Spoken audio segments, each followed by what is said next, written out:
مساء الفل. كده مرتضى منصور خلاص رايح الانتخابات اللي جايه، خد حبس 6 شهور، وما اعتقدش حد من ولاده هيبقى عنده الجرأة ان هو ينزل انتخابات من غير ابوهم. فكده احنا خلصنا خلاص منهم كده ايه، 4 سنين جايين ولا حاجه.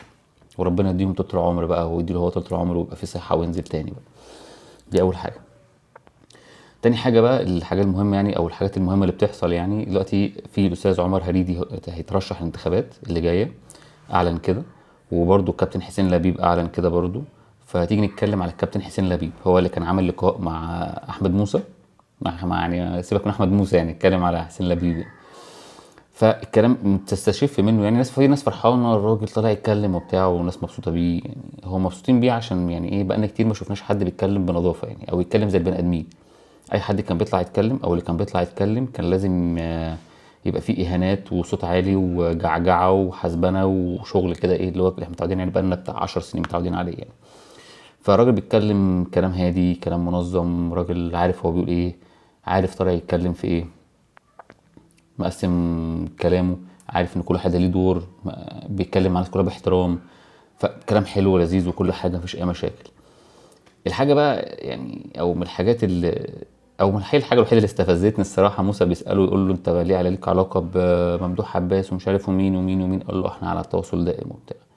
فكلمه ممدوح عباس دي لوحدها يعني ايه استفزتني يعني ممدوح عباس ده ما شفناش منه حاجه عدله خالص خالص، فاهم يعني. الفتره بتاعته الناس اللي هي الصغيره، الشباب الصغير او الناس اللي ناسيه، احنا كنا كل موسم انتقالات اقول لك انا هجيب صفقه صوبي وهعمل لكم الجنينه، ولا كان بيعمل الجنينه ولا كان بيجيب صفقه الصوبي اللي هو عايز يجيبها دي. ويوم ما سلف الزمالك فلوس، يعني واحد ملياردير، انت بتحب النادي وماسك النادي فاتبرع للنادي لو انت راجل بتحب النادي. لكن ده اكتشفنا في الاخر ان كل اللي كان بيعمله ده، كل الهيصه دي كلها سلف على النادي، وبيطالب النادي بالفلوس، وكان حاجز على النادي عشان الفلوس اللي هي ليه يعني، فاهم. فتخيل انت واحد بالعقليه دي يبقى عامل ازاي يعني. ما فيش اي حاجه بيعملها لله يعني، او مفيش اصلا حد بيعمل حاجه لله في المنصب دوت يعني. كلها مصالح، سواء بقى مصالح بقى ماديه معنويه اجتماعيه، في كده استفادات من المنصب دوت يعني. فنرجع تاني كابتن حسين لبيب.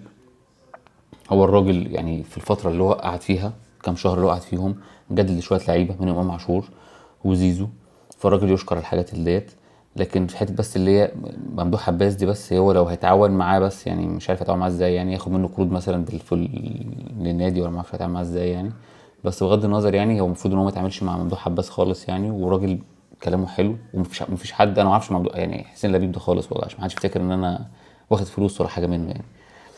بس هو راجل منظم وكلامه هادي، راجل كبير وعاقل وان شاء الله يبقى ايه يعني، سواء هو او غيره يبقى فيه خير يعني. مش بتكلم عليه هو بس يعني، اي حد يجي يكون عنده طموح ان هو يعمل حاجه كويسه يعني، يبقى كتر خيره يعني. اخر حاجه اتكلم عليها، حاجه برضو مثيره شويه. في مجلس اداره الزمالك نائب اسمه وهدان.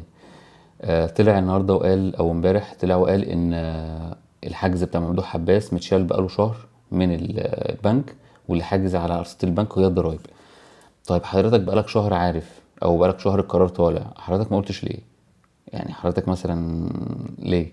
يعني حضرتك ده انت حضرتك نائب يعني، راجل كبير وليك اسمك يعني، ليه ما طلعتش يعني؟ في خوف من مرتضى منصور يعني، او قال لك ما تقولش؟